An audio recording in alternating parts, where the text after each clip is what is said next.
The Rutgers, Mike Rice, Tim Pernetti scandal that has come about this week when Outside the Lines on ESPN. Literally, they showed us this footage, this incredibly awful footage of Mike Rice firing basketballs at his players. He called them, and I'm quoting, faggots and cunts in practice. He was awful on these kids, awful. And Kobe Bryant even tweeted that it was bullying, it wasn't coaching. Now, Tim Pernetti, who I thought has zero balls because he did not fire Mike Rice right then and there, comes out and says, well, because of the legal process and all this, I wasn't able to fire him. Now, again, you've been following the story. Perneti resigned today. What exactly is the latest, and could he have fired Mike Rice back in November?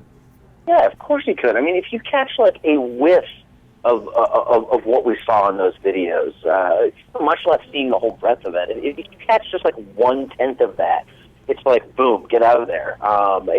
It was a cowardly decision on Pernetti's behalf to only give him 3-game suspension and a $50,000 fine. I know $50,000 fine sounds like a lot.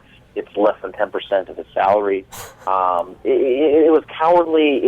He had too much of his reputation wrapped up in this coach. It was his hire. He wanted it to succeed. And, it took public embarrassment, public shaming for this guy to get fired. It's probably why the president of Rutgers might have to resign or be fired over this. I mean, it's just an absolute shit show. The double standard there is absolutely repulsive. It just shows the power imbalance in college sports. And Martelli, an assistant coach who was on Coach Rice's staff, Mike Rice at Rutgers, actually stepped down this past week as well. You pretty much just summed up my argument that Perneti has no balls, because he pretty much gave in to public pressure once this came about, and he's like, oh, you know what, actually we're going to fire him. We're going to let him go. Now that you guys actually saw the footage.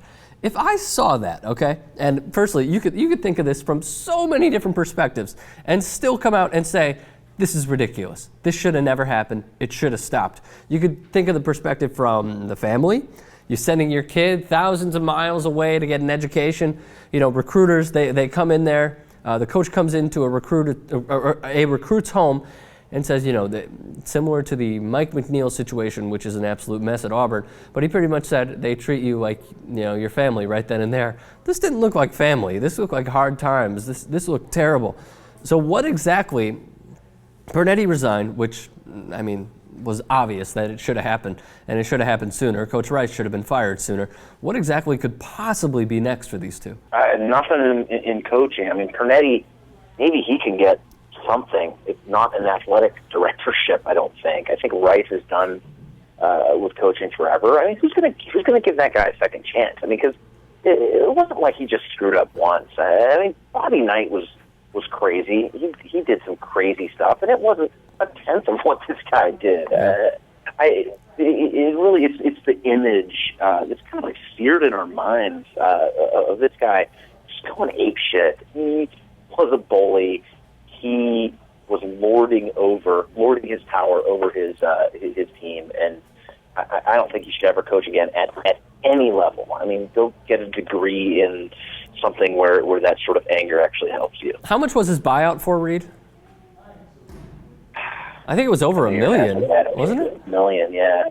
Yeah, which is absurd. One would think that there would be some sort of legal remedy that Rutgers could take and get some of that money back. But, yeah, it just brings so much shame on the university. Whenever the governor's involved in something like that, it's always bad news, unless you're in the Final Four and the governor decides to come down and watch you. Reed Forgrave. You can follow him on Twitter at Reed Forgrave. It makes sense. He will be, and is in, actually. He will not, will be. He is in Atlanta, and Reed will have to catch up with you soon, hopefully this weekend. Got it, man. Enjoy the Final Four. You too.